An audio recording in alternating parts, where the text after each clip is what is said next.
release that he can't get to.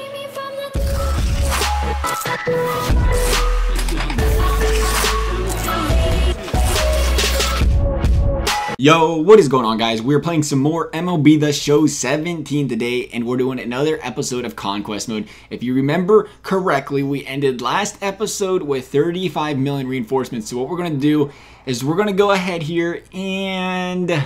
But I don't know. Where do we go? Minnesota looks great. They keep over here. They keep interfering.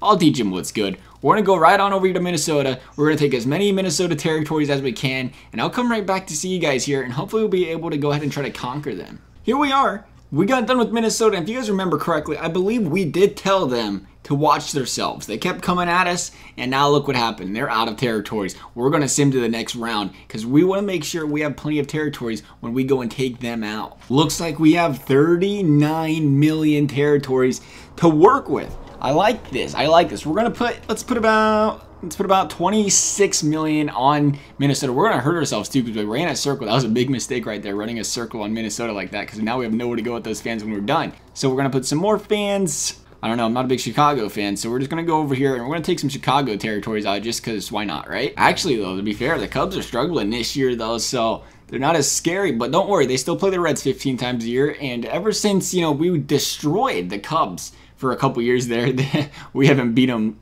like anywhere close to any series, it seems like, in the last couple years.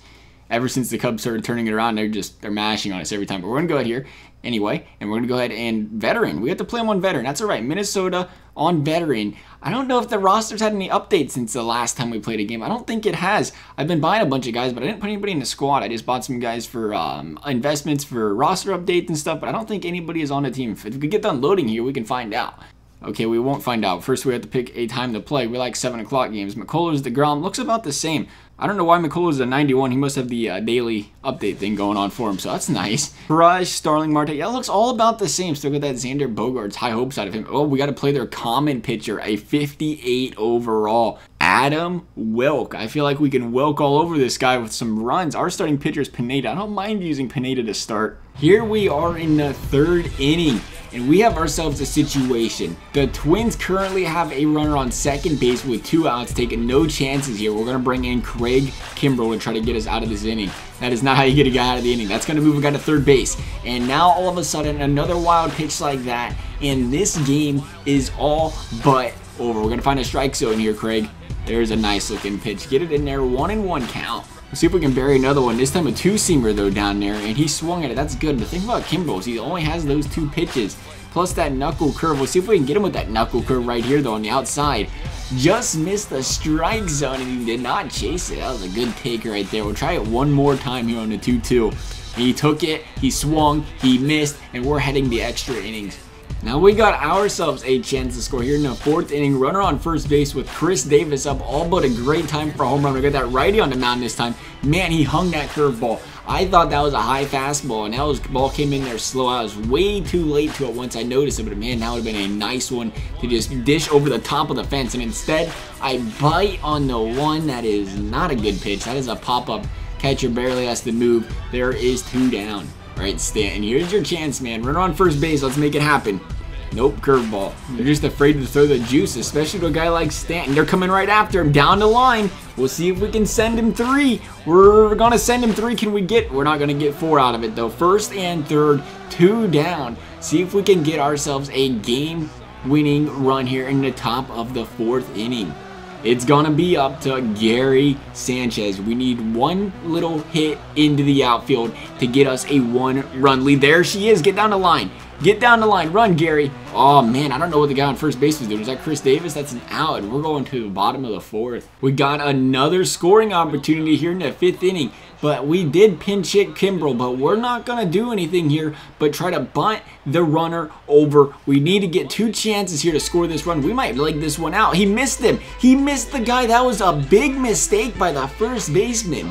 Man, but a big mistake by that first baseman there. He needs to pop up and throw that to first, but he doesn't. So we got a golden opportunity with 0 down, 1st and 2nd with D. Gordon up. He's got to do it. D. Gordon has to bunt the guy over. Well, you ain't bunting a ball over clear up there. If you bunt over here, all it takes is some sort of ball to get in the outfield and we can score that runner from third. So we're going to bunt him over here if he can bunt. He can't bunt. 0 for 2 on the bunts. We're going to just square up. We have to square up because if this ball is not a strike, we're striking out trying to bunt, and that is not something that we want to be doing. Here's a good looking bunt. And he could not quite leg it out, but that's all right. We got second and third with Billy up once again. Billy Hamilton with a chance at the clutch RBI. Do we dare try the suicide squeeze? That'd be some greediness right there, right? Oh, no, Billy. Billy, no. Thank you. That ball dropped. The 0-1 count, 1 down. Billy Hamilton has to make something happen here. In the outfield. Hanger. That is a hanger. Is that going to get the gap?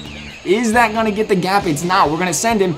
I hope he touched third base before we send him or we got a big problem. He did it. That is a sac fly for Billy Hamilton. That is exactly what we needed. That's why we bunted the runners over. That's going to give us a 1-0 lead. Iglesias has done a great job. He's mowed down the first 2 hitters here in the 5th, and he's going to get Joe Mauer to line out to end the game. 5 innings later, we had to go to extras, but we made the game happen. We went ahead and conquered the Minnesota Twins. Alrighty, so if you guys remember, we put a whole bunch of fans next to Chicago as well, and we just did a pretty good job of taking them out, making sure they're not a big threat. Detroit, on the other hand, is getting pretty big. They are a threat. We better be watching them next episode. But as for this episode, guys, I hope you enjoyed it. Thanks for watching, and we'll see you next time.